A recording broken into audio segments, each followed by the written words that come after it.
Welcome back. So today I have for you a blind taste test of 6 American blended whiskeys.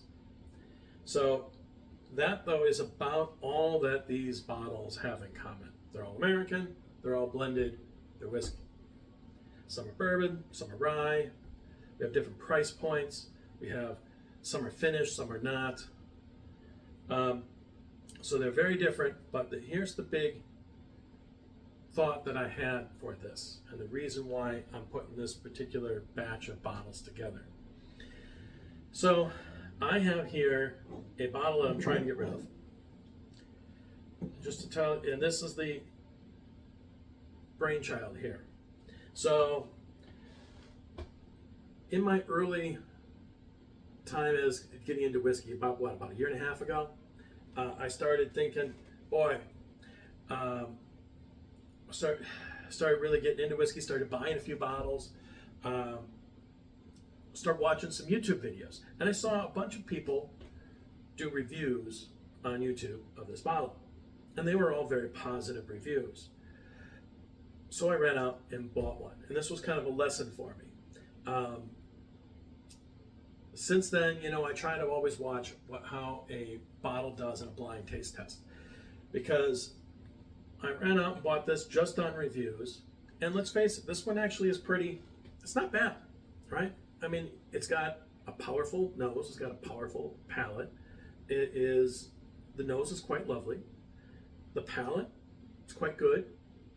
The problem with it is that as you get into the glass, a bitter oak finish starts to develop.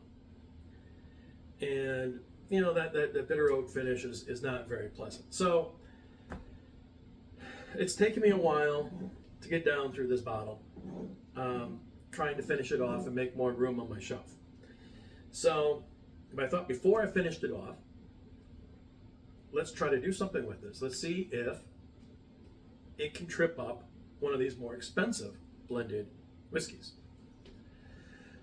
Because after all, the interesting thing about this bottle is that it does very well in blind taste tests, because that bitter oak finish takes a while to develop. And so if you're bouncing around between glass to glass, sometimes you don't even get that bitter oak finish.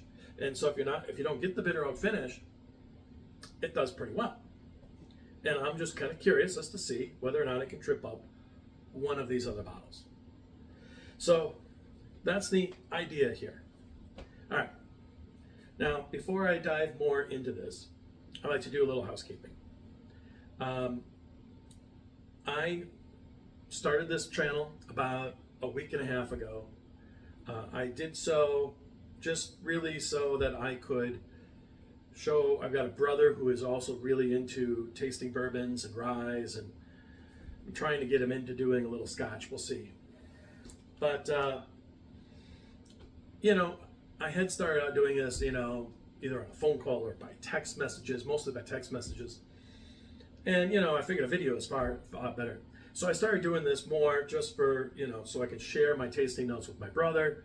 And, I also shared the link to this with their families and friends, just in case they are interested in watching. What I found is that I'm actually getting some views from people who aren't family and friends, which I think is amazing. Didn't necessarily expect that. I just kind of figured that I would have about 3 people watching and that'd be about it. But it's not a lot of views, but I've been getting a dozen or 2 views from people who are not family and friends, and I think that's pretty cool. So I'll tell you what. I mean, you probably have seen here that I'm doing this just not terribly highly produced here, right? I don't have editing software. I don't have a set. I'm just doing this in my kitchen, looking off into the living room, right? So I don't have, this is not very well produced. It's not. I don't write it ahead of time. I just turn on the camera and talk. So I'll tell you what. I'll make a deal with you out there in YouTube land. If I can get even just 100 if I can get up to like, get my views and subscriptions and likes and start getting that up into like the hundreds, I will make a deal with you. So my favorite thing to do here is the blind taste test, and I know that's what everybody likes to see. Everybody wants to see how bottles compare against each other. I will make a promise to you that I will give you at least one blind taste test each week.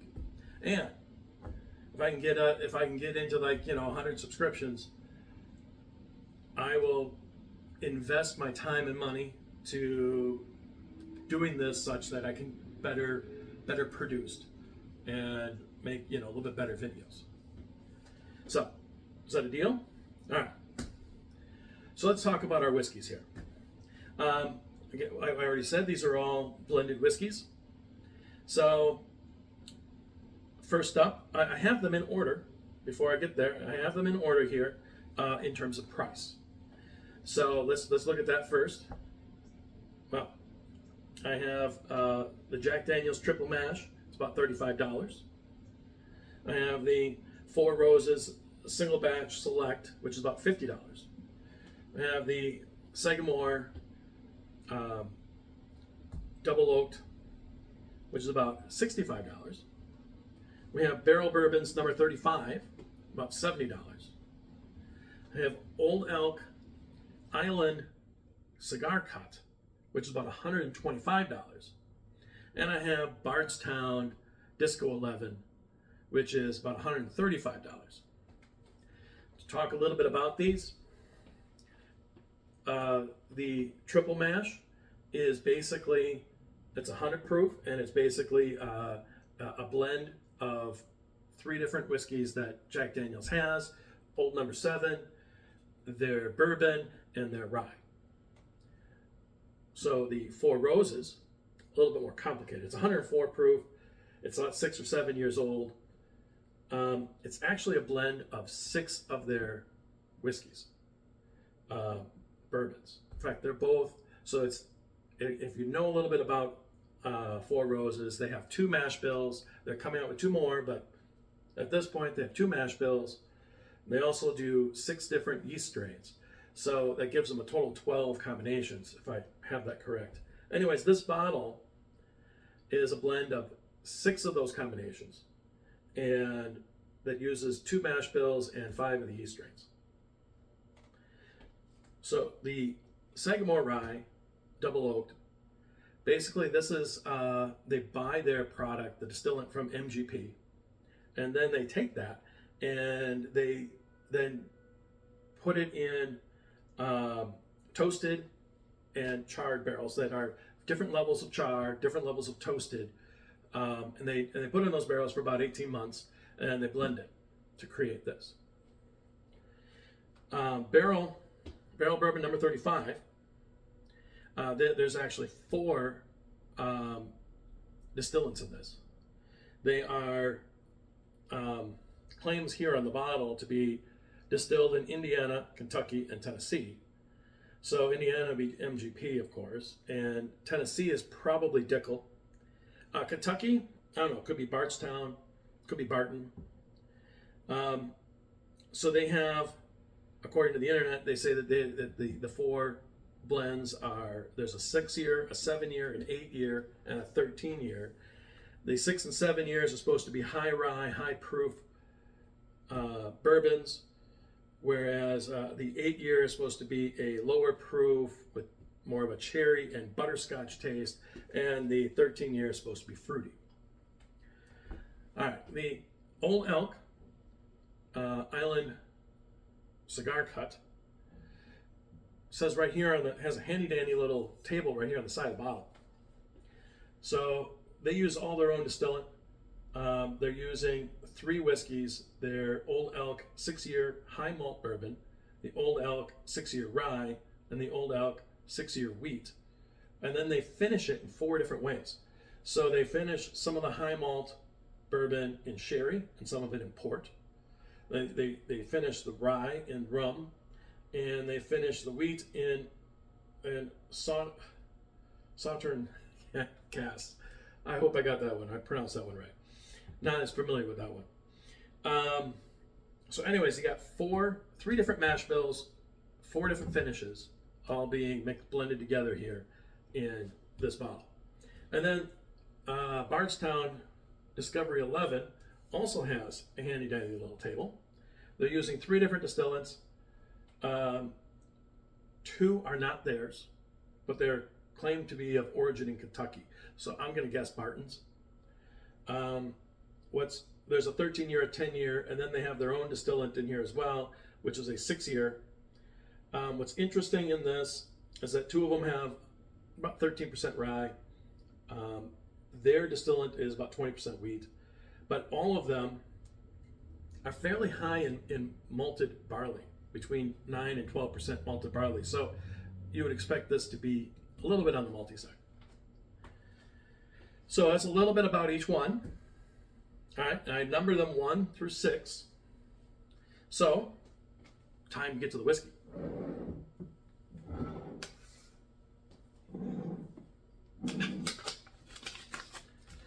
I have got blended on my mind. I have mixed these glasses up. They all have 1 through 6 labeled underneath them. So I don't know what order these are in. I'm just gonna put them in an order here and get started. We'll call this one A.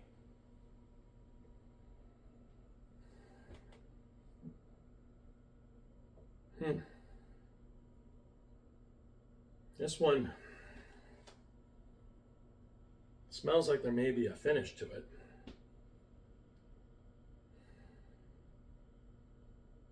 Has a port type of a finish smell to it. Very yummy.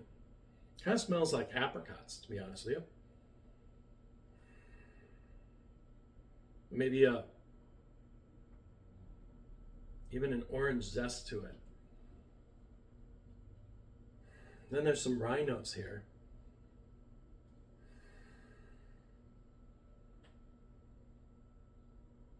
Cloves. A lot of cloves. A little bit of vanilla. Maybe some dandelions. Very pleasant. Let her be. This is very different. This is darker.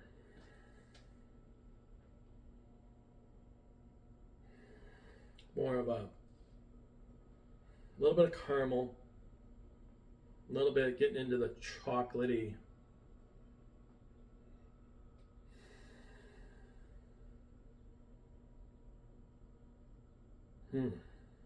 But there's also the cloves there.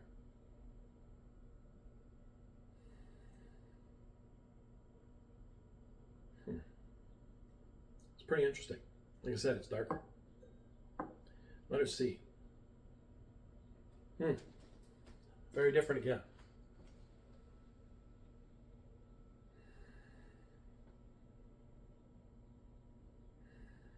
This one's got a tobacco-y,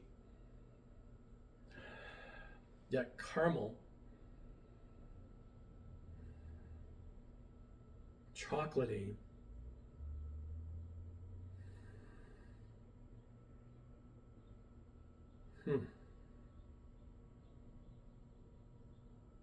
But yeah, I would say the predominant note on the nose is that tobacco-y kind of. That's really interesting. Letter D. This one's a little weaker than the others.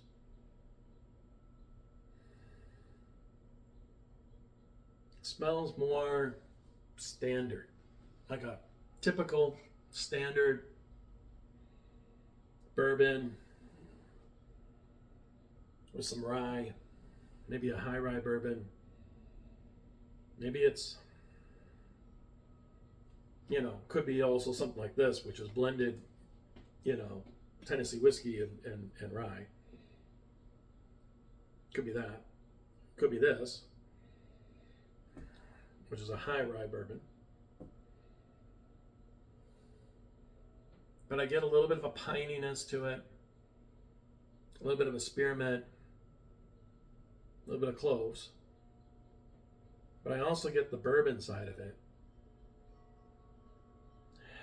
That vanilla,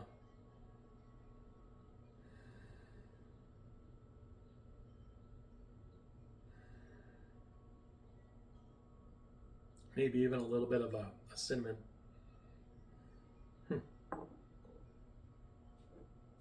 Letter E. Oh, wow. This is completely different than the others.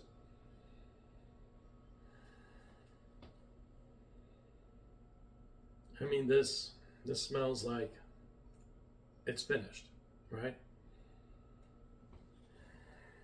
It smells like a lot of things. I mean, I smell candy. I smell toffee. I smell cocoa powder.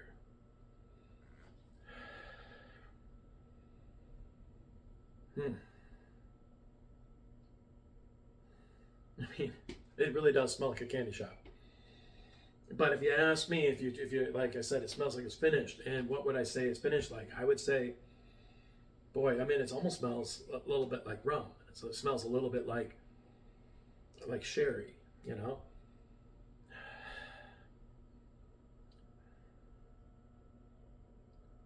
I might be, who knows?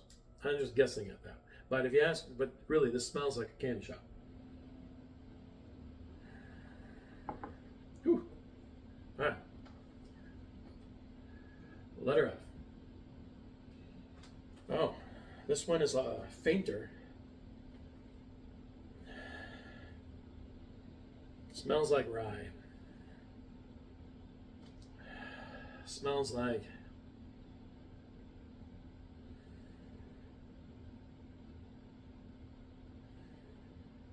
spearmint, lemongrass.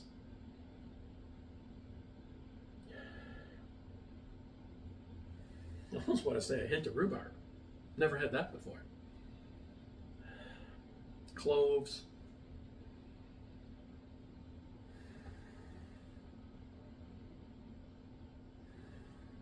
And almost a pineapple-y-ness to it. But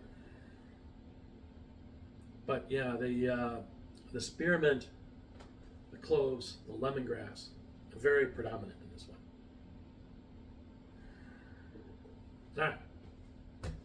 So then, let us move into tasting these. And I forgot my water. Of course I did. Letter A.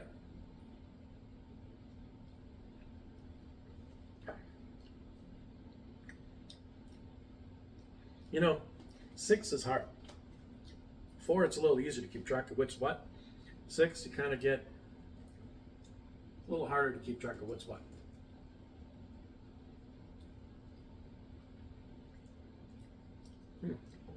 It's a little proofy.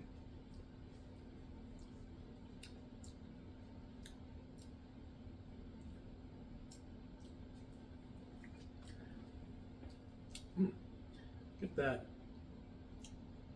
It's a pretty complex. It's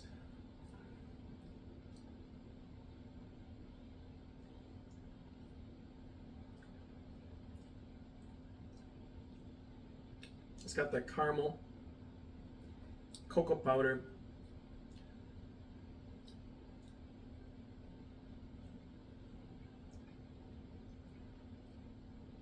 you know, I know some YouTubers do a notepad and they take notes as they go.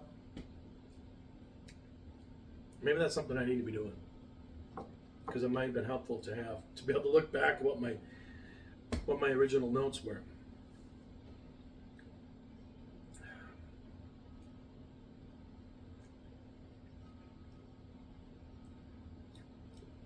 Yeah, and it's got the baking spices coming in, and there's definitely some nutmeg in there, a little bit of cloves in there. It's pretty tasty.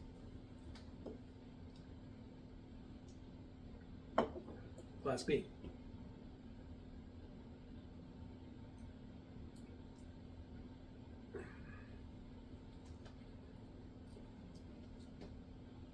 This one's a little less on the palate here. Very smooth. Some baking spices. That's what really jumps out at me.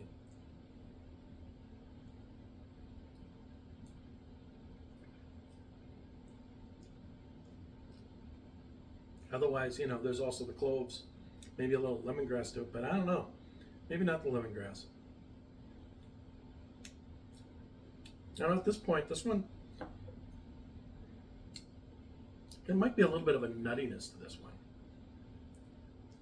Maybe that's what I'm struggling with here. It's a little, because I don't really get any, you know, usually you get some sort of high note, and maybe you get, you know, like a vanilla or a caramel.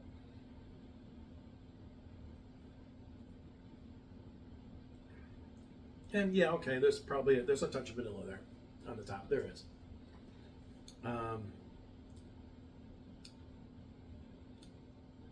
Sometimes there's a fruitiness in them, but I don't really get any fruit. I do think there's a bit of nuttiness in this one, but what nut I haven't put my finger on yet. All right, let's see.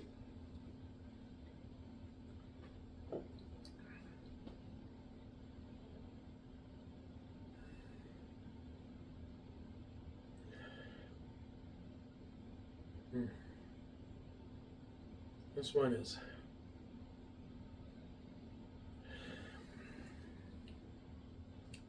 kind of has that toasted smell to it. Oh yeah. I'm pretty sure I know which bottle this is.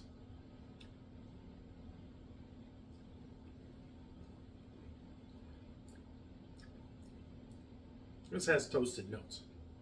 It has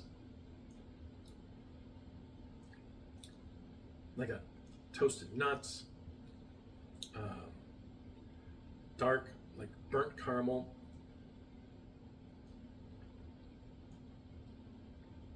marshmallow.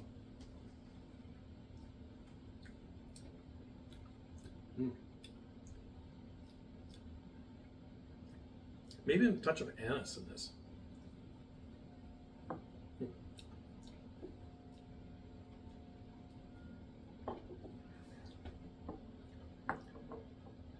D.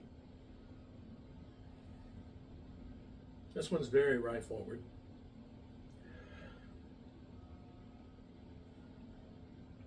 And on the palate too. I hate to say it.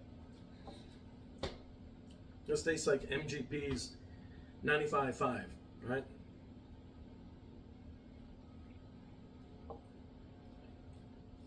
Well, there's some cinnamon there. So I might be wrong on that. There's some cinnamon, some nutmeg coming in. But, you know, when I think of MGP's 95.5, I think of, you know, a ton of cloves and dandelions and spearmint and lemongrass, right? That's what I get out of, you know, 95% rye whiskey, right?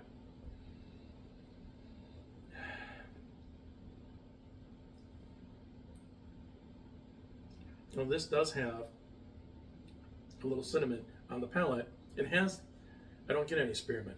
I get the cloves. I get maybe a little lemongrass to it, right? But then I also get a little bit of a darker note to it. I get some cinnamon, some nutmeg. Not too dark. I'm gonna have a really hard time picking these because I'm telling you right now, I haven't found one that I don't like.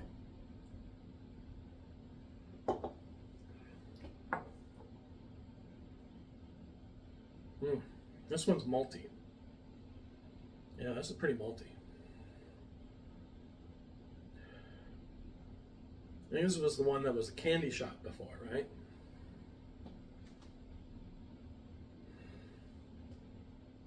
Now there's still a lot of candy notes in this. There still are. But it's also very malty at the moment to me.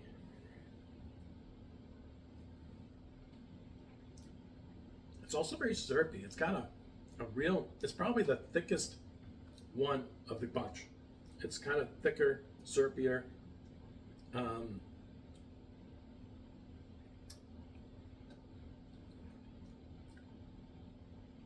It's got a lot going on. A lot of different notes going on. It's also a touch proofier than some of the other ones we've had. I think I might know which one this one is. Again, I try not to do that because then it distorts my thought process on what I like and what I don't like. But I can't help but think I know which one that is.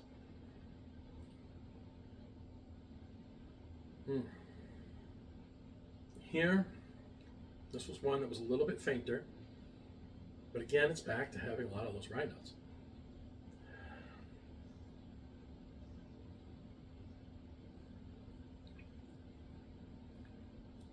This is very smooth. It's not as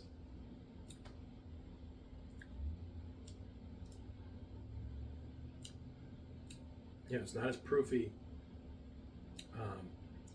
It's not as syrupy as the last one I just had, although it's not that it doesn't have a good mouthfeel. It does.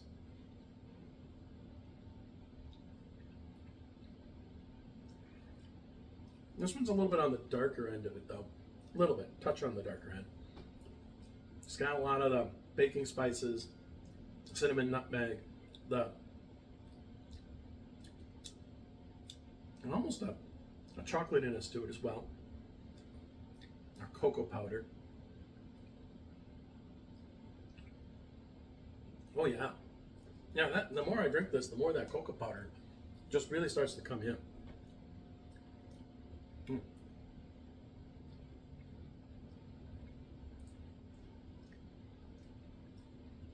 And on a high note, there's some caramel, but like more of a dark caramel. Getting burnt caramel, almost. But wow, that baking spice, cinnamon, nutmeg kind of finish. Pretty powerful there at the end.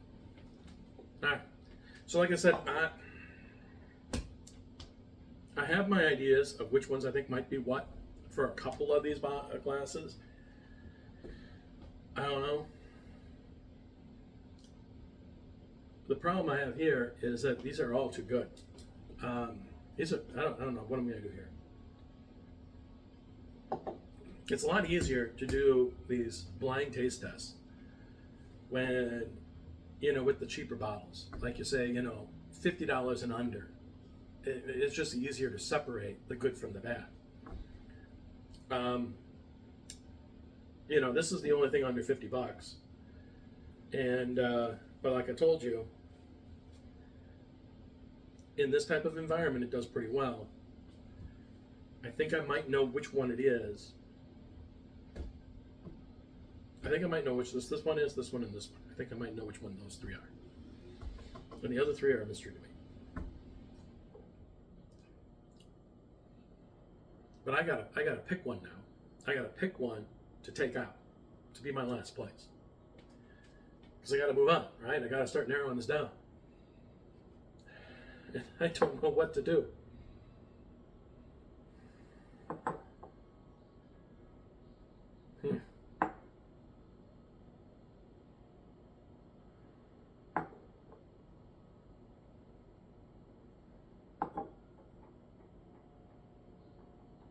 I mean, on the nose, these are the two that are more lacking.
I'm bringing in my secret weapon.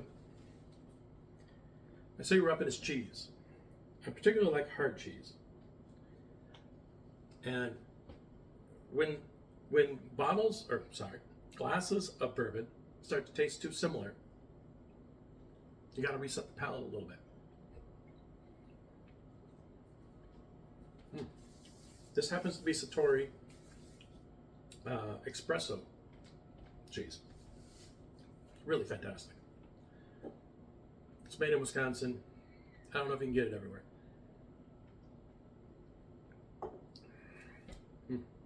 But cheese, I think, really helps to reset the palate.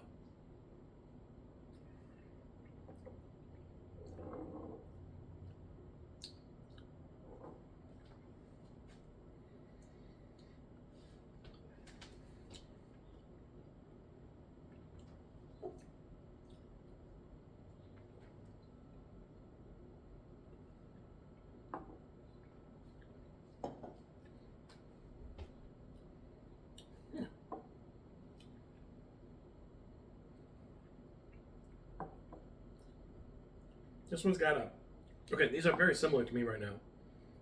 They were both weaker on the palate. Neither of them, I don't think either of these are finished. They both have a little element of rye to them. And an element of bourbon to them.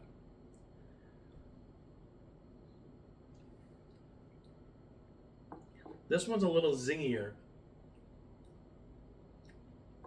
in the rye department. Okay, I'm just gonna throw it out there because this means I'll be wrong. Because if I tell you what I think these are, then I will be wrong because that's just how it is. So this one here, it's a little fainter, but has a distinct rye-ness to it. More rye, and as well as the bourbon, but more rye than this one. I think this is the Jack Daniel's Triple Mash. And I think this is the Four Roses. That's what I think. Either way, I've decided that these are the two that are at the bottom.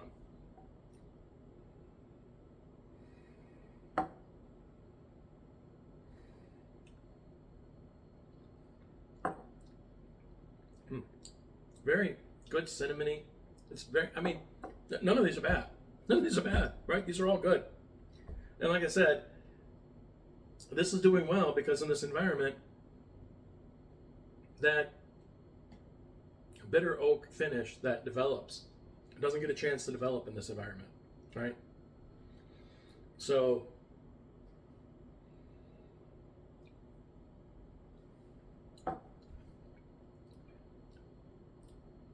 but these both seem mellower. They both are lighter on the palate.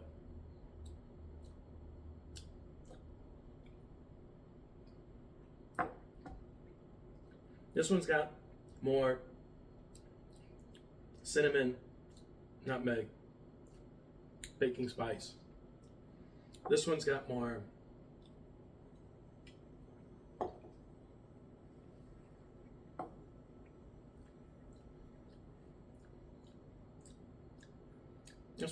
of the cloves, mintiness or pininess.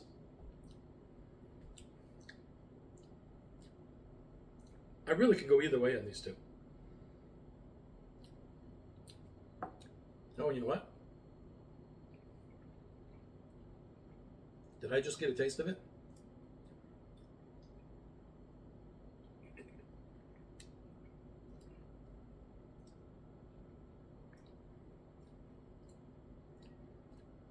No.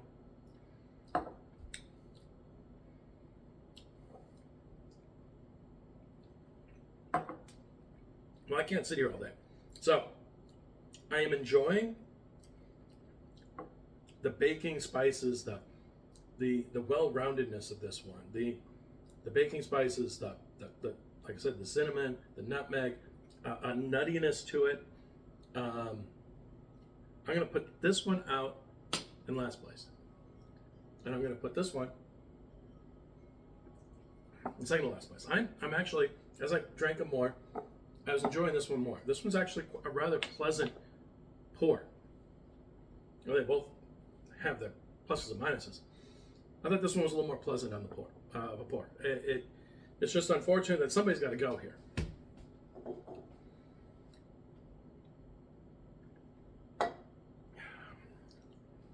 Now I got to figure out what to do with these other four.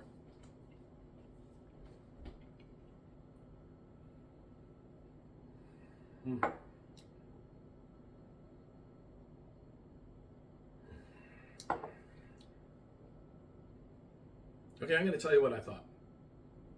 This is that malty one. Remember which one I had pointed out had a lot of malted wheat, barley in it? I also thought it had a lot of different candy type of notes going on. I think I'll probably be wrong. My guess is that that's Disco 11. I know which one this is. This is toasted. There's no question about it. That's the second one.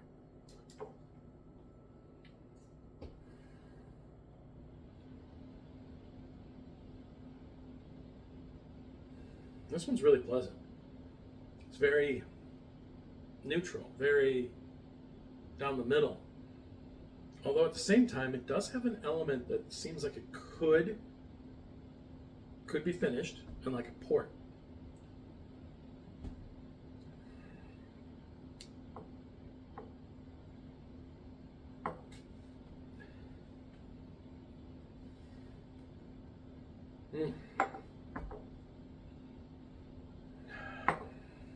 God. So that would mean if I'm anywhere close, that would mean that one of these is barrel 35 and one of these is Old Elk.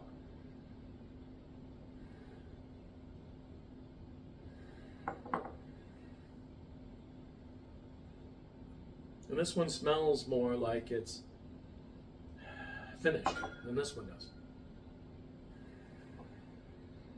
So, which would make me think that's the Old Elk, but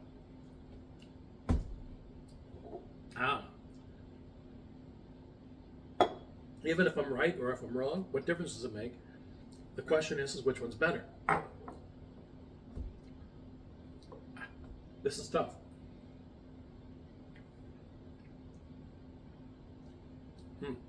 Orange. I think I mentioned that once before, right? Yeah, like maybe a little lemon zest to it, and or yeah, a little citrusy aspect to it. And yet there's also that deep caramel going on into almost a cocoa powder. Unfortunately, I get that a lot. And I think that has something to do with how I interpret that oakiness. Whether it's good or bad, I don't know. But I think just my own palate, ever since I kind of noticed that cocoa powdery, chocolatey kind of note, I taste it in like almost in so many bottles.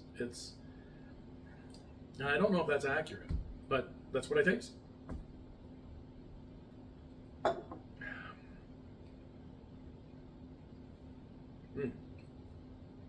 Now this one, I mean, it's got that toastedness to it, right? So there is a touch of bitterness to it because of the char, right? That charness, toastedness does give it a touch of bitterness to it.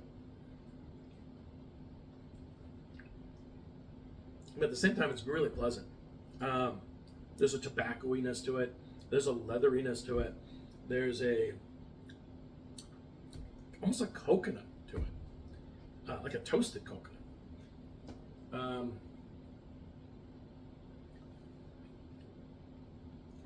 And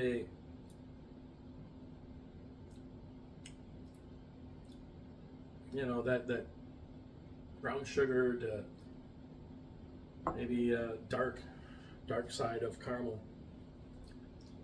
Maybe even headed in towards the molasses, Maybe that's what I'm going for. Maybe it's more of a molasses. It's also woody. I taste the wood. I think that's where I was trying to go on this. It's got a woodiness to it. And I think that's where that bitterness comes in, or that touch of bitter. This one's just really pleasant. Like I said, this is sugary, candy notes, and yet malty.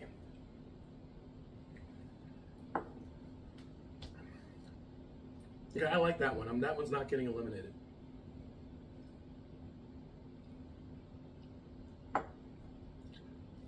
And this one,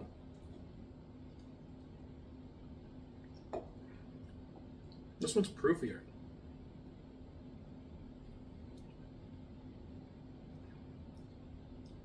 It's got some sweet vanillas and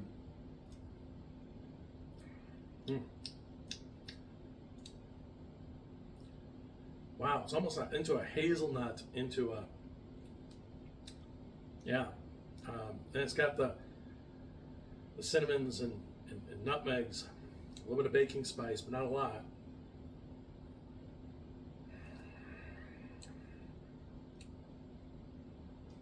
Okay.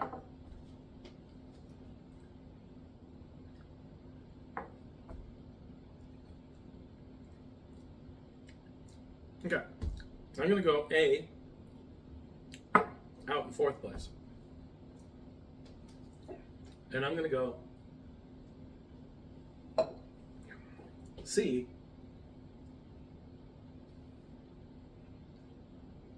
as much as I like this Sagamore. The charred bitterness is going to put it out in third place. I don't know, but my guess is if my palate's good enough to pick these out,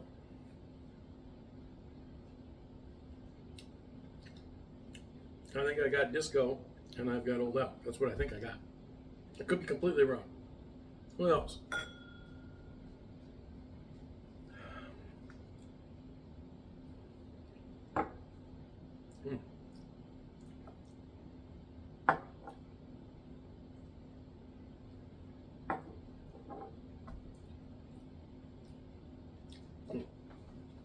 I need more water.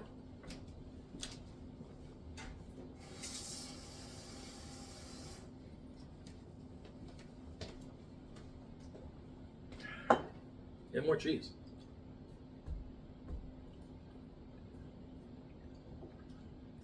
These are not easy.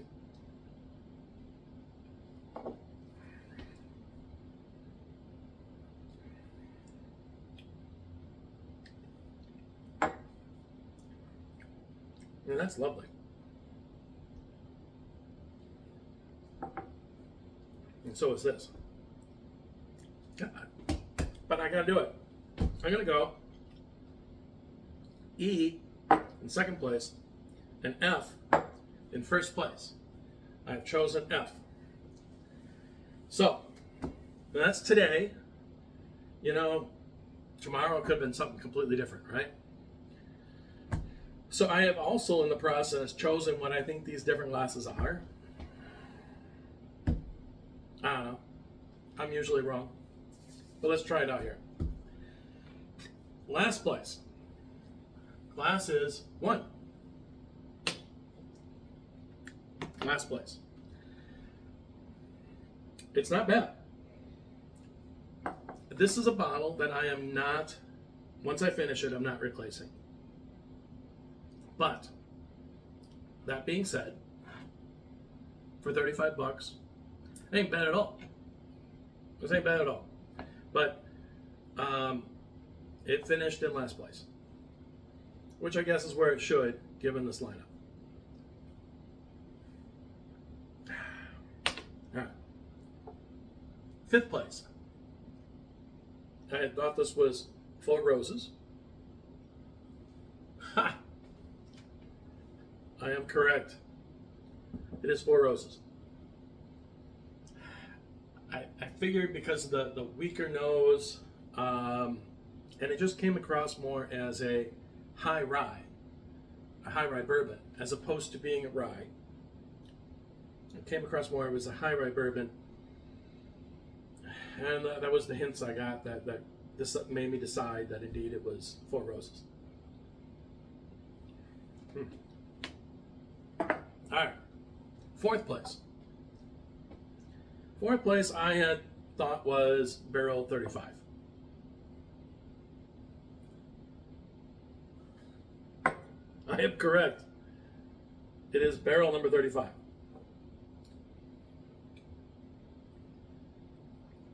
This one I thought was just really straight down the middle. It was just a really nice pour. It was very exactly what you think a bourbon should be, right? It was just right down the middle. It was really pleasant. But it wasn't, at the same time, it didn't have anything that made it outstanding. So there's nothing to criticize here at all, right? This is really, really nice pour. It just didn't have anything to make me go, wow.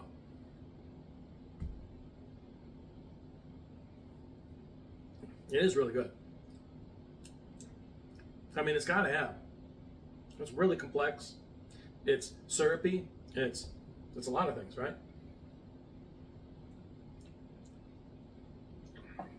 Definitely go out and buy this bottle if you don't have it. All right. In third place, I have the one that definitely smells toasted. That I think is Sagamore. And I am correct. Of course, I would have bet a lot of money on that because it's the only one up here that smelled toasted.